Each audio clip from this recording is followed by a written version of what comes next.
Qui est disposé? Quels sont ceux qui sont disposés? Alléluia. Ah, il n'y a que quelques personnes qui sont disposées. Non, les autres ne sont pas disposés. Que l'Esprit de Dieu nous aide. Alléluia. Et que le nom du Seigneur soit béni. Nous allons tous prendre le livre de Malachie, chapitre 3, à partir du verset 14 jusqu'au verset 18. Nous allons tous nous tenir debout pour le respect de la parole de Dieu. Et une sœur va nous faire la lecture, s'il vous plaît.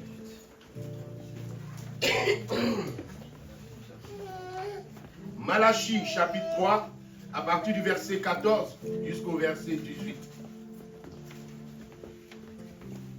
Malachie, chapitre 3, le verset 14. Vous avez dit, c'est en vain que l'on sert Dieu. Qu'avons-nous gagné à observer ses préceptes et à marcher avec tristesse à cause de l'Éternel des armées? Verset 15. Maintenant, nous estimons heureux les hautains. Oui, les méchants prospèrent. Oui, ils tentent Dieu et ils échappent. Verset 16. Alors ceux qui craignent l'Éternel se parlèrent l'un à l'autre. L'Éternel fut attentif et il écouta. Et un livre de souvenirs fut écrit devant lui pour ceux qui craignent l'Éternel et qui honorent son nom. Le verset 17. Ils seront à moi, dit l'Éternel des armées. Ils m'appartiendront au jour que je prépare. J'aurai compassion d'eux, comme un homme a compassion de son fils qui le sert. Verset 18. Et vous verrez de nouveau la différence entre le juste et le méchant, entre celui qui sert Dieu et celui qui ne le sert pas. Qui a la version Le Semeur? Je vais nous faire la lecture. Ça, c'est la version 8 secondes, n'est-ce pas? C'est mieux la version Semeur.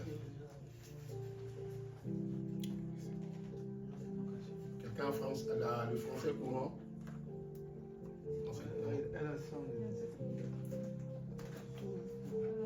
Le semeur. Ok, vas-y. Donc Malachie 3, le verset 14.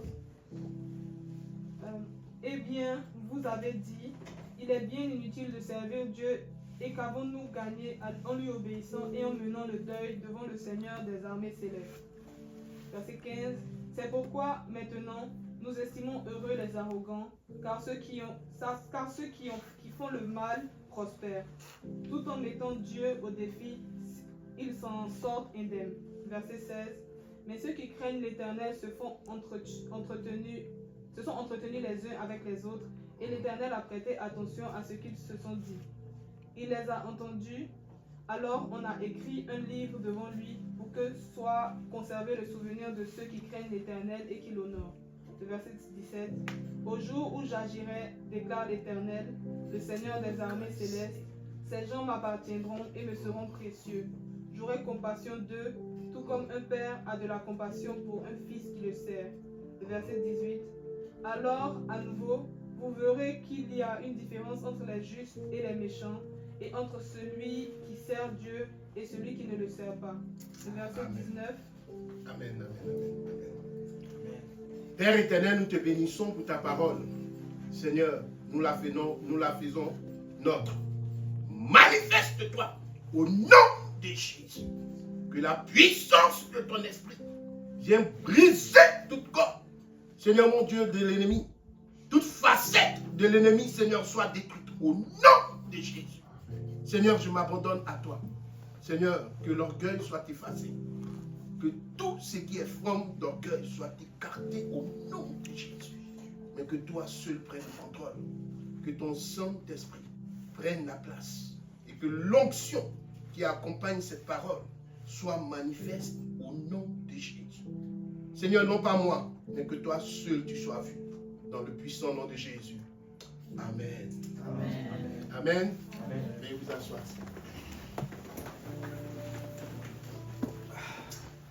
Alléluia. Quelle belle parole. Quel bon passage biblique. Alléluia.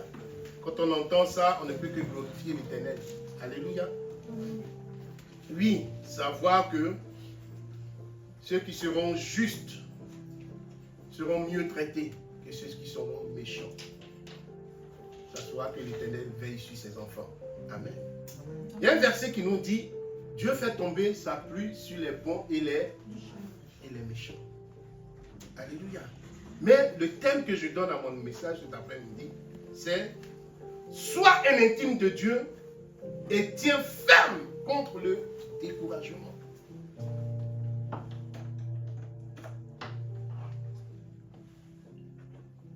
Ce thème nous invite à être des intimes de Dieu et de surcroît à tenir ferme contre le découragement. Combien de personnes ont cherché à résister, mais sont tombées dans des abus, sont tombées dans des critiques, sont tombées on fait face à de la méchanceté, on fait face à de la moquerie. Mais combien de fois beaucoup ont abandonné la foi? Combien de fois beaucoup ont résisté? Frère, nous allons voir et développer cela. Déjà, partons de là. Mais c'est aussi un Dieu d'amour. Progressons dans cette optique-là. Que le Dieu que nous suivons est un Dieu d'amour. Et un Dieu de fidélité. Alléluia. On a tendance à penser que Dieu nous a oubliés. Devant des circonstances, on a tendance à penser que Dieu n'est plus là. Combien de fois, mon frère, combien de fois, ma soeur, nous nous sommes posé la question. Que tu sois un ancien, que tu sois un pasteur, que tu sois, comment on appelle, un diacre, une diaconesse, combien de fois tu t'es posé la question, est-ce que Dieu est là? Et si nous regardons, nous analysons et que nous regardons en nous-mêmes, nous saurons que c'est une vérité que je suis en train de sortir. Combien de fois on ne s'est pas posé la question? Est-ce que Dieu existe vraiment? Est-ce qu'il entend ma voix? Est-ce qu'il va me répondre? Est-ce qu'il agira vraiment? Face à des circonstances où tu regardes ton collègue d'entreprise en train d'évoluer et tu te dis, mais attends, qu'est-ce que je n'ai pas fait? Suis-je passé à côté de quelque chose? Moi qui obéis aux lois, mais comment lui peut-il progresser et moi je stagne? Qu'est-ce qui ne va pas? Frère, vraiment on se pose des mille et une questions. Mais au travers de cela, voyons un peu quelques facteurs de découragement. Des choses qui peuvent entraîner en nous le découragement. Il y en a tellement de facteurs. Mais cet après-midi, à cause de notre temps, nous allons voir quelques facteurs. Nous n'allons peut-être même pas finir ces facteurs parce que vu le temps, nous allons aller très rapidement. L'un des premiers facteurs, c'est un sentiment, je dirais, d'injustice. Tu as l'impression qu'il y a de l'injustice dans ce monde. N'est-ce pas? Partout où nous passons, nous nous posons des questions. Comment une personne à qui j'ai parlé du Seigneur, comment une personne vers qui je suis venu, dont j'ai parlé de Dieu, et qui a méprisé le nom de l'Éternel, qui n'a pas écouté celui que moi j'adore, qui n'a pas mis en pratique les lois de celui que je suis, et je le vois réaliser en train d'acheter des terrains, en train de réaliser, en train de construire des maisons, en train d'acheter une nouvelle voiture, en train de mettre sa famille à l'abri. Et moi, je suis en train de stagner. Frère, ma soeur, ce sentiment d'injustice, on se pose bien les questions. Où est passé le Dieu que je bénis? Alléluia. Où est passé celui que j'adore? Et c'est ce même sentiment d'injustice qu'on ressentit aux frères, aux sœurs, ces personnes dans notre livre de Malachie chapitre 3 qui se sont posé la question. ce peuple d'Israël a ressenti un sentiment de justice. Afin de murmurer. Vous savez, l'injustice apporte au découragement. Frère, des fois, quand tu observes l'injustice, tu te dis, mais est-ce que vraiment Dieu est là? Comment cela se passera-t-il pour ma vie? Où allons-nous? Est-ce que Dieu va me répondre? Ainsi, progressivement s'installe le découragement. Ainsi, petit à petit, certains font un pas en arrière. Même d'autres remettent en cause leur foi dans le Seigneur. Puis-je encore continuer avec l'Éternel? Puis-je encore marcher avec celui dont on est en train d'élever le nom? Alléluia. Que le Seigneur nous aide, frère. Souviens-toi que Dieu existe. Alléluia. Souviens-toi que Jésus-Christ a payé un prix. Amen. Souviens-toi que Jésus ne t'a pas abandonné. Alléluia. Tant bien même que la situation est difficile. Frère, ma soeur, souviens-toi que Jésus ne t'a pas abandonné. Alléluia. Notre jeune frère est d'accord avec moi. Alléluia. Que le Seigneur puisse nous bénir. Combien de fois la chose est compliquée et difficile. Toutefois, l'injustice mène aussi à la querelle. L'injustice apporte la tristesse. Quand on voit un frère, on voit une sœur qui auparavant était joviale. Quand vous la voyez, elle est dynamique. Elle se lève tôt le matin. Tu dis, où tu vas? Je vais louer l'Éternel. Alléluia. Où vas-tu? Je vais à la maison de l'Éternel. Amen. Mais où vas-tu, ma soeur? Je vais évangéliser. 3 ans après, quand vous la voyez, elle a attristé. Attristé du fait que c'est qu'elle attendait de son Dieu. Elle ne l'a pas obtenu. Est-ce parce qu'elle ne sait pas s'adresser à son Dieu? Est-ce parce que cette soeur a péché contre Dieu? Ou est-ce parce que ce frère a péché contre Dieu? Un frère dynamique. Quand il te parle du Seigneur, tu cries Alléluia, que le Seigneur soit béni. À qui Dieu a donné des dons. Il bénit le nom de Dieu. Il prie pour toi. Le Seigneur réagit. Le Seigneur te guérit. Alléluia. 3 ans après, tu vois ce même frère attristé, découragé. Pourquoi? Parce qu'il a été frappé du manque de patience, frappé par le découragement, frappé par la tristesse. Je crois que ce sentiment d'injustice peut aussi se manifester dans ta vie, mon frère, dans la vie de tout un chacun. Mais nous devons regarder à Jésus. Qu'est-ce que l'injustice face à ce qu'a vécu le Christ? Qu'est-ce que cette injustice qu'on est en train de mener auprès des enfants de Dieu face à l'injustice qu'on a portée envers Jésus, notre roi? Est-ce que cette injustice est-elle comparable à ce que Jésus-Christ a subi? Je ne le crois pas.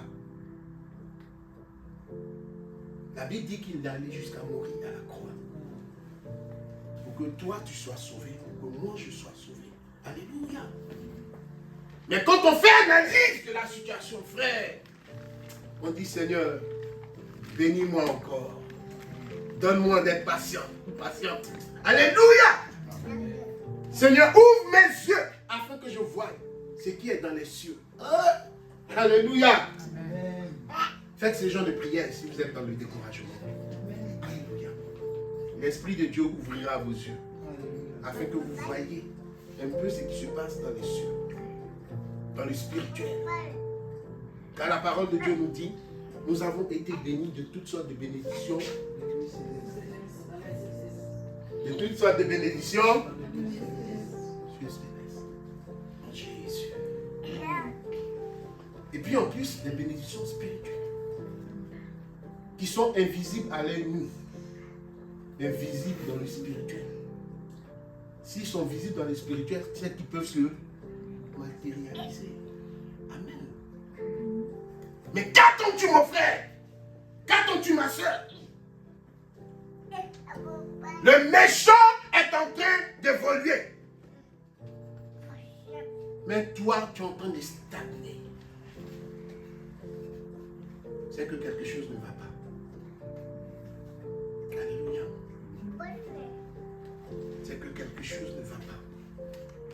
Et la Bible nous dit que, au verset 14, vous avez dit, dit l'Éternel, c'est en vain que l'on sert Dieu.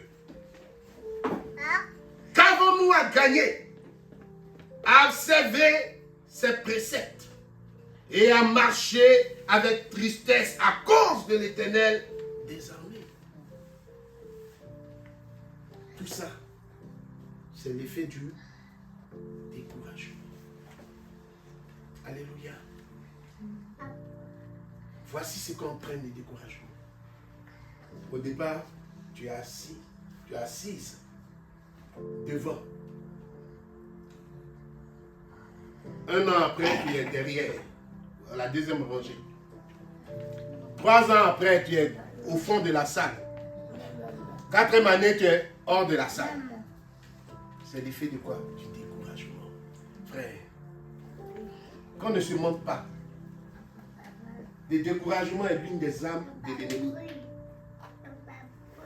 Parce que, imaginez-vous un jeune homme qui a fait des études, de brillantes études, et qui s'attend à ce qu'il puisse avoir un stage, ou même qui a fini son année, son cycle universitaire,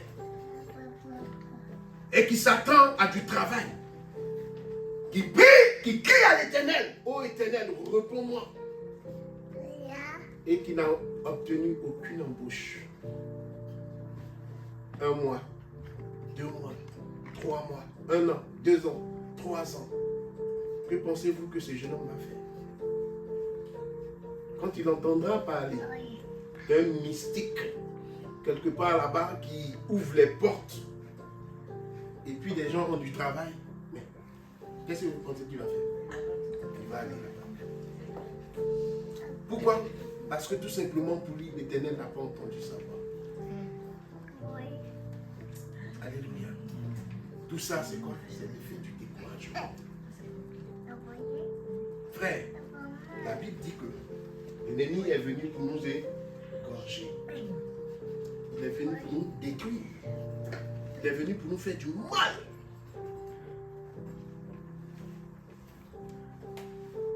Prenons conscience de ce qui se passe. Dans nos vies, réalisons un peu ce qui se passe. Ne passe pas ton temps à dormir. Ne passe pas ton temps à laisser l'ennemi triompher au fur et à mesure. Ne lui laisse pas de la place. Alléluia. Par la louange, élève l'Éternel des armées. Au travers de la prière, bénis le nom de Dieu et brise les joues du malin. Vous savez, il ne faut pas voir les sorciers partout. On met un peu trop les sorciers partout. Mais ce qu'on ne sait pas, c'est que les sorciers, ils ont peur de nous. Alléluia. Parce que vous avez sur votre vie une certaine autorité. Vous êtes entouré du sang de l'agneau. Alléluia. Une lumière brille sur vous. Amen. La Bible déclare, quand tu viens à Jésus, qu'est-ce qu'il fait? Alléluia. Il te lave par son sang. Et tu es réellement. Et tu es réellement. Et tu es réellement. Alors, de quoi as-tu peur? Si tu es réellement libre, c'est-à-dire la puissance Et le sang de Christ est sur ta vie. Que peut te faire le sorcier? Vous savez, j'ai ouvert une petite parenthèse. La première fois que je suis allé dans le village de ma mère, je n'étais pas converti. Donc quand on me parlait d'un certain homme qui était un grand sorcier du village, quand nous sommes arrivés là-bas, j'ai dit, ah, je cherchais ce grand oncle-là, pour l'éviter. Pourquoi? Parce que, le moment je me disais que, ah, s'il me salue, peut-être qu'il va bouffer mon âme. Tout simplement parce que je n'étais pas converti. Et j'avais peur. À chaque fois, je demandais à ma tante, mais cet oncle-là, il est où? Où est-il cet oncle? Elle dit, mais tu cherches qui? Il dit, mais votre grand tonton, vous dites que il est sorcier. Elle dit, c'est lui qui cherche ton grand. Elle dit, mais oui, vous n'êtes pas le saluer. Elle dit, hé mon fils, c'est comme ça que tu as peur? Il dit, ah, mais t'attends aussi. Les sorciers, ils font du mal. Mais vous savez, Dieu est puissant. Une année après ma conversion, quand j'ai commencé à servir le Seigneur, que je suis allé dans le village de ma mère, c'est cet oncle-là que j'ai salué en premier. Quand il est venu m'accueillir. Alléluia. Pourquoi? Parce que le doute, la peur, se sont évaporés.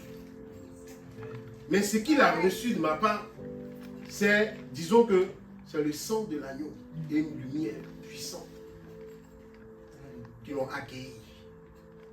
Le lendemain, quand je l'ai cherché, on dit non, il n'est pas là. Il dit, mais pourquoi? On dit non, il est malade. Mais pourquoi il est malade? Il savait ce qu'il venait chercher. Vous savez, faites confiance à Jésus. Le découragement ne peut rien faire sur ta vie. Amen. Quand même que tu seras en train de traverser des moments difficiles. Christ en moi, l'espérance de la gloire. Dis-toi que Jésus est capable.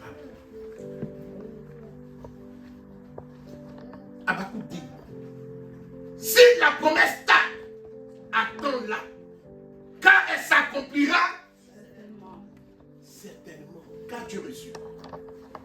Est-ce que tu as reçu le découragement? Est-ce que Dieu t'a révélé? Non. Est-ce que tu as reçu une promesse? Est-ce que Dieu t'a révélé? Oui.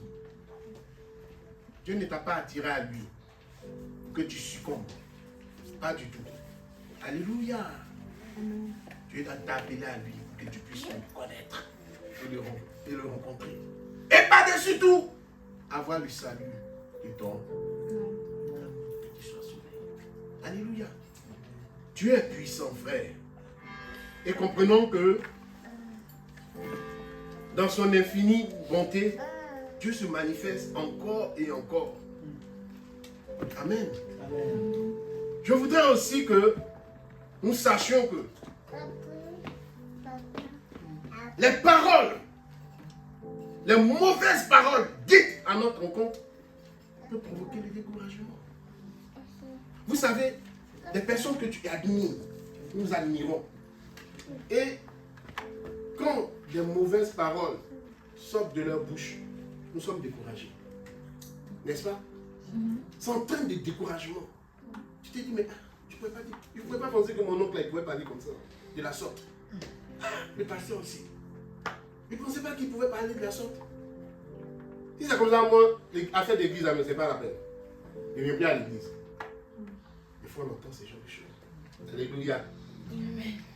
Mais le pasteur, c'est un homme, comme tout autre. Alléluia. Il peut sortir des choses sans faire attention. Il peut sortir des propos qui ne soient pas justes. Peut-être à cet instant où il était en train de parler, il traversait en même temps d'autres situations. Il a dû parler comme ci, dû parler comme ça. Mais il ne faut pas porter attention la plupart du temps à ce que les gens disent. Toi, regarde à Jésus. Alléluia. Parce que si nous devons porter attention à certaines paroles, frères, sœurs, on serait découragé même de beaucoup de personnes. Combien de fois n'avons-nous pas entendu des choses? Et puis, ne tendez pas trop vos oreilles sur les on-dit. On dit. C'est qui? C'est qui on? C'est qui a dit? Ton l'oreille, frères et sœurs. Laissons l'Esprit de Dieu habiter en nous, travailler en nous, afin que nous soyons triomphateurs. Nous perdons trop de temps. Alléluia. Nous perdons trop de temps. Ah, on m'a dit que ton dossier là, voilà, ça n'a pas passé. Hein. Parce que ceci, parce que cela. Non. Toi, qu'est-ce que tu fais? Va à la source. Alléluia. Est-ce que c'est elle ou c'est lui, c'est qui détient le dossier? C'est pas la personne qui est venue te le dire. Toi, va à la source. Alléluia. Parce que vous savez, il y a des gens très méchants dans la vie. Des personnes très méchantes qui sont là pour vous retarder. Mais ne prêtez pas attention à ces gens de personnes. Mais regardons à Jésus. Alléluia. Des paroles, des découragements qui peuvent vous faire perdre la foi.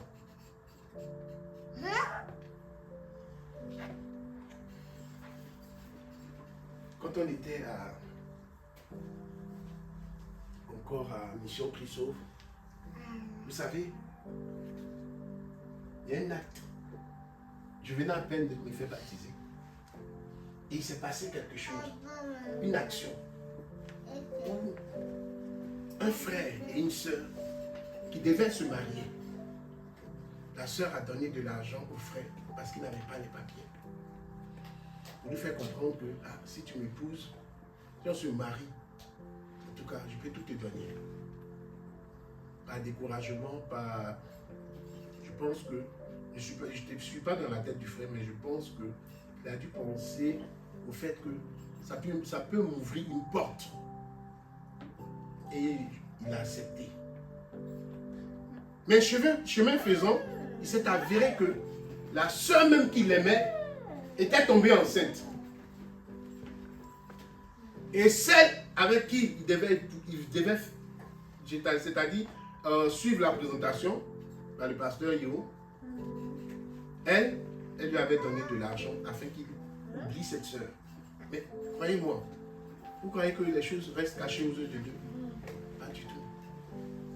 Mais Dieu a dévoilé toutes choses. Des sœurs ont pris compte de la situation. Elles sont allées dire au pasteur principal. Et ils ont annulé cette présentation. Beaucoup se sont énervés. Beaucoup ont dit, mais pourquoi ce genre de choses? Que cet homme-là, qu'est-ce qu'il est venu faire? Ce pasteur, qu'est-ce qu'il est venu faire? Beaucoup de personnes ont commencé à parler. Mais frères, je vais vous dire une chose. Moi, qui venais à peine de me faire baptiser, ma foi a failli prendre un coup. Si j'étais un simple invité, croyez-moi, peut-être que je ne serais plus jamais revenu dans cette assemblée. Parce que ce jour-là, ce qui s'est passé, beaucoup de personnes ont mal agi. Tant des personnes de la famille de la fille, tant des personnes de la famille du jeune homme. Ils se sont disputés. Ils ont failli même arriver au même. Vous vous rendez compte? Mais moi, ce que je veux vous dire, c'est garder le cap. Alléluia. Soyez solides. Quels que soient les événements, Christ a toujours été là pour chacun de nous.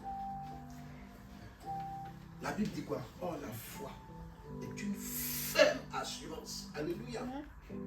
Alléluia. Ce ne sont pas des paroles en l'air. Jésus dira, si tu crois et que tu ne doutes point en ton cœur, tu verras toutes choses se réaliser. Mais nous, nos prières, c'est Seigneur, donne-moi du travail. Éternel, ouvre-moi les portes. Est-ce que ça va marcher? Mais tu ne peux pas demander et puis te poser la question, est-ce que ça va fonctionner? Ça veut dire déjà même le départ même est faussé. Et tu vas t'attendre à quel résultat? Frère, soyons conscients. Sœur, soyons conscients de la situation. Gardons la foi. Ne nous laissons pas entraîner par le découragement, par les mauvaises paroles. Je sais que Dieu est puissant. Et celui que nous bénissons nous empêche de tomber aussi dans l'impatience.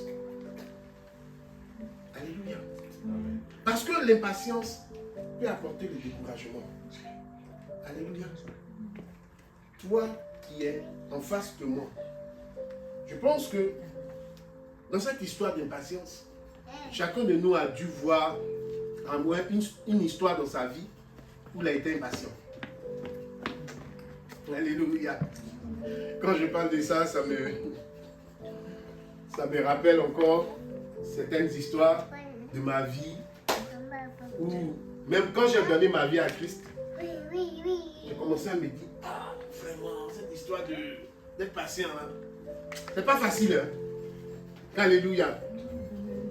Où tu viens, tu attends un colis important et tu dis, mais depuis ça ne vient pas. Ou des fois, tu attends un truc. Moi, il m'est arrivé que quand je devais entrer à l'école pastorale, député, où j'attendais des livres pour commencer les études. Et puis, les autres avaient commencé. J'ai dit, mais Seigneur, c'est quoi cette histoire-là? J'ai commencé à manquer de patience. Parce que j'attendais ces livres. Et ma femme m'a dit, mais mon chéri, qu'est-ce qui se passe? J'ai dit, mais j'attends les bouquins, commencer moi aussi à étudier par rapport à la théologie. Elle dit, mais garde ton calme. Il dit, non, là, je ne peux plus garder mon calme. Et donc, qu'est-ce que tu vas faire alors? Et il a demandé à Dieu, le feu va descendre. Mais le feu va descendre sur qui? Vous voyez, le manque de patience nous fait dire tout et n'importe quoi. Et ça fait de sorte qu'on agit du moins très mal. Sans même l'aval de Dieu, on peut manquer le but. Vous savez, mais le découragement, comme je le disais, l'une des âmes de l'ennemi, mais une puissante âme, qui peut t'emmener à être impatient ou impatient. Mais sois vigilant, mon frère. Sois vigilante, ma soeur. Si Dieu a déclaré, c'est que tu verras la chose s'accomplir. Alléluia. Tant bien que cette chose, c'est-à-dire, va se dérouler, ça va prendre du temps. La Bible dit quoi? Dans le livre de Matthieu. Demandez et vous a... Et vous? Frappez et l'on vous? Cherchez et vous? Mais vous savez, dans cette histoire de demande-là, moi j'aime le dire. Je l'ai dit un jour à l'un de nos professeurs de théologie, et il m'a donné raison. Il a dit, mais attends, professeur, entre le temps de frapper et avant qu'on nous ouvre, il y a un temps. Le temps que la personne marche pour venir ouvrir, il y a un temps de patience. Alléluia. Entre le temps de demander et le temps de recevoir, il y a aussi un temps de patience. Imaginons que vous avez fait une demande de logement. Ça va prendre combien de temps? Ça va vous prendre du temps avant qu'on puisse vous répondre. Alléluia. Jésus veut nous faire entrer dans une psychose, dans un système où il veut nous apprendre la patience. En le temps de la demande et le temps du recevoir. Alléluia. Parce que tu ne vas pas le recevoir automatiquement, frère. Tout va dépendre. Quelqu'un est malade, on vient prier pour elle. Alléluia. La foi rentre en action, cette personne peut être guérie. Amen. Là, il s'agit d'un demander et d'un recevoir. Amen. Là, il s'agit de frapper pour qu'on puisse ouvrir la porte. Alléluia. Que le Seigneur soit béni. Alléluia. Que le nom du Seigneur soit élevé. Beaucoup manquent de patience.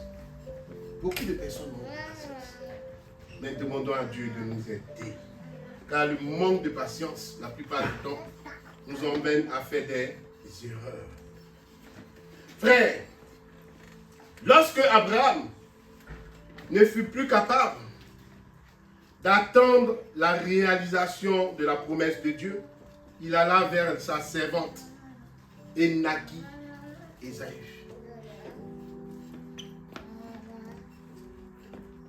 Je dirais Ismaël plutôt. Vous savez, le manque de patience nous fait faire des erreurs. Je dirais que nous manquons. Si nous avons été patients, on avait été patients, peut-être même que la promotion qu'on devait nous donner en entreprise aurait été meilleure que celle qu'on nous a donnée. Alléluia. Si nous avons été patients, je pense même que ce auquel nous nous attendions aurait été meilleur même encore. Beaucoup de personnes par découragement sont allées chercher une ancienne copine pour se marier à elle. Et ça a créé des problèmes. Et lieu qu'ils soient heureux, c'est la mésentente. C'est des disputes. C'est des problèmes. Certaines personnes même ont préféré aller voir le féticheur du quartier afin qu'il soit riche. Mais le féticheur du quartier, pour être riche, lui-même il donne où? En cas de voix, comment il peut... une telle personne peut vous rendre riche. Frère, soyons patients envers Dieu. Que le Seigneur nous aide. Que son nom soit béni. Amen. Que la gloire lui revienne. Nous avons encore, comme je le disais, beaucoup de choses à voir. Mais, pris par le temps, comme je le disais, je pense que comment nous devons tenir ferme. Premièrement, la première des choses à faire, c'est de nous souvenir que Dieu nous aime. Alléluia. Il faut te souvenir que Dieu t'aime. Quelles que soient les épreuves que tu traverses, dis-toi que Jésus m'aime. Alléluia. Si tu te mets en tête que Dieu t'aime, crois-moi, il y aura une certaine manifestation. Des choses assez puissantes par le Saint-Esprit qui vont faire que même le découragement disparaîtra de ta vie. Pour certaines personnes, ils aiment la louange. D'autres aiment l'adoration. Quand ils commencent à chanter, c'est comme s'ils étaient transportés par le Saint-Esprit. Frère, demande à Dieu de t'aider. Alléluia. Ma soeur, demande à Dieu de t'aider. Et ce Dieu que nous bénissons est assez puissant pour pouvoir exercer sa miséricorde sur nos vies. Que son nom soit béni. Amen. Amen. On acclame l'Éternel.